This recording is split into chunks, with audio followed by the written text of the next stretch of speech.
Chers tous, soyez bénis à tous égards par notre Seigneur Jésus-Christ.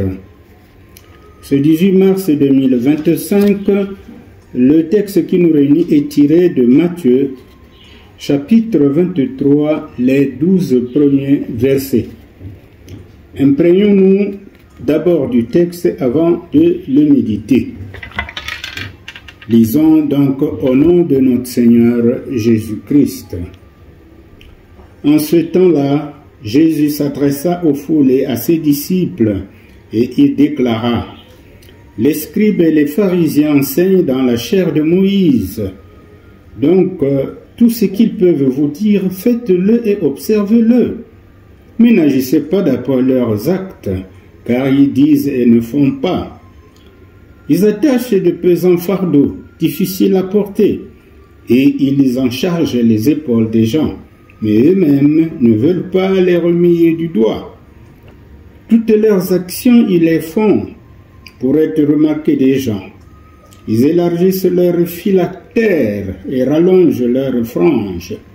Ils aiment les places d'honneur dans les dîners, les sièges d'honneur dans les synagogues et les salutations sur les places publiques. Ils aiment recevoir des gens le titre de rabbi. Pour vous, ne vous faites pas donner le titre de rabbi, car vous n'avez qu'un seul maître pour vous enseigner, et vous êtes tous frères. Ne donnez à personne sur terre le nom de Père, car vous n'avez qu'un seul Père, celui qui est aux cieux. Ne vous faites pas non plus donner le titre de Maître, car vous n'avez qu'un seul Maître, le Christ. Le plus grand parmi vous sera votre serviteur. Qui s'élèvera sera abaissé, qui s'abaissera sera élevé. » Disons Amen. Alors, le texte est assez long. Nous allons essayer de le résumer. Ce même texte peut être lu en Marc 12, versets 38 à 40 et en Luc 20, versets 45 à 47. Alors, quel titre donner à notre texte du jour? Eh bien, Jésus critique les chefs religieux de son époque. Nous allons donc entrer dans le vif de notre méditation. Alors, mes bien-aimés, en lisant les textes parallèles, nous constatons que Matthieu seul nous conserve ce discours de Jésus avec plus de détails. Marc et Luc n'en ont conservé que quelques fragments. Donc, c'est à propos que ce jour, nous avons la grâce de méditer le texte qui est un peu plus élargi et qui a plus d'éléments que nous avons à potasser. Alors, 2 points vont nous occuper dans ce texte. Le premier point, ce qui caractérise les scribes et les pharisiens.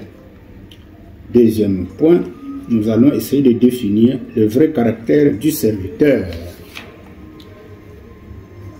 Ce qui caractérise les scribes et les pharisiens, qu'est-ce qui les caractérise dans ce texte?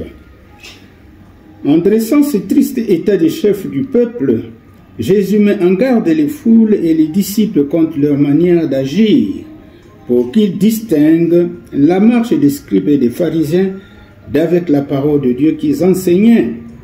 Dans ce discours, nous pouvons relever 3 caractéristiques des chefs religieux.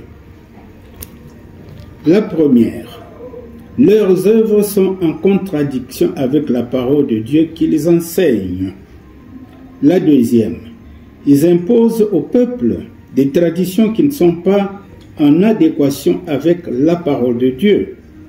La troisième, ils aiment et recherchent les honneurs pour leur propre satisfaction. Essayons donc de développer ces 3 caractères. La première caractéristique, leurs œuvres sont en contradiction avec la parole de Dieu qu'ils enseignent. Eh bien, les chefs religieux disent, mais ne font pas. Ils enseignent le peuple les commandements contenus dans la loi, mais eux-mêmes ne les appliquent pas du tout. C'est en cela qu'ils sont parfois appelés d'hypocrites par Jésus. De nos jours, plusieurs responsables d'église, prêtres, pasteurs, diacres, responsables, laïcs, agissent de la sorte, et leur témoignage est en contre-courant de ce qu'ils enseignent. Quel contraste entre la conduite de ces hommes de Dieu et celle de l'apôtre Paul qui pouvait dire « Ce que vous avez appris, reçu, entendu de moi, et ce que vous avez vu en moi, mettez-le en pratique. » Alors, Paul le dit dans sa lettre aux Philippiens, au chapitre 4, verset 9. Ou encore lorsque Paul dit « Soyez mes imitateurs, comme je le suis moi-même de Christ. » Ce que vous pouvez lire en 1 Corinthiens 11, verset 1. La deuxième caractéristique, ils imposent au peuple des traditions qui ne sont pas en adéquation avec la parole de Dieu. Eh bien, les pharisiens et les scribes étaient la cible privilégiée des attaques de Jésus. La raison était le manque de spiritualité de ces derniers, qui ne se conformaient pas à l'esprit de la loi qu'ils étaient censés enseigner. De plus, il y ajoutait des traditions qui n'étaient pas en adéquation avec certaines dispositions de la loi. Cette pratique n'a pas encore disparu. Certaines églises ont ajouté à la sainte doctrine chrétienne des exercices de piété qui portent atteinte à la dynamique de la foi en Dieu le Père, Dieu le Fils et Dieu le Saint-Esprit. La doctrine de l'Église, en devenant trop opaque, fait que le peuple de Dieu ploie sous l'effet d'un épuisement spirituel. C'est à juste titre que Jésus en appelle à tous ceux qui sont fatigués et courbés, sous un fardeau, d'accepter le plus simplement ses exigences, car elles sont bonnes et son fardeau léger. C'est dire qu'il faut se laisser instruire par Jésus, car lui est doux et humble de cœur, et il donne le repos à l'âme. Ce que nous pouvons traduire en Matthieu 11, versets 28 à 30. Enfin, troisième caractéristique des chefs religieux dont nous parle Jésus ici, les scribes et les pharisiens, eh bien, ils aiment et recherchent les honneurs pour leur propre satisfaction. Quelques exemples nous sont donnés pour comprendre leur soif d'honneur. Ils élargissent leur phylactère, mais sans que leur propre cœur soit touché par la parole de Dieu qu'ils prêchent au peuple. Ils recherchent les premières places, les salutations publiques, pour être vus et honorés du peuple. Ils aiment être appelés rabbi, titre d'honneur qui signifie maître, dans le sens d'un grade obtenu, ce que Jésus corrige au verset 8 à 10. Alors, passons au deuxième point de notre méditation. Finalement, quel est le vrai caractère du serviteur? Une fois que nous avons dit tout cela, quand Jésus décrit le comportement des chefs religieux de son époque, alors une fois les caractères des scribes et des pharisiens décrits à la foule, Jésus met celle-ci en garde contre leur esprit dominant et hypocrite. Ensuite, Jésus décrit à la foule le vrai caractère que doit avoir le serviteur du Seigneur. Ce caractère se résume dans l'attitude et le comportement à avoir face au service. Et Jésus de leur dire, le plus grand de vous sera votre serviteur. Et quiconque s'élèvera sera abaissé, et qui s'abaissera sera élevé.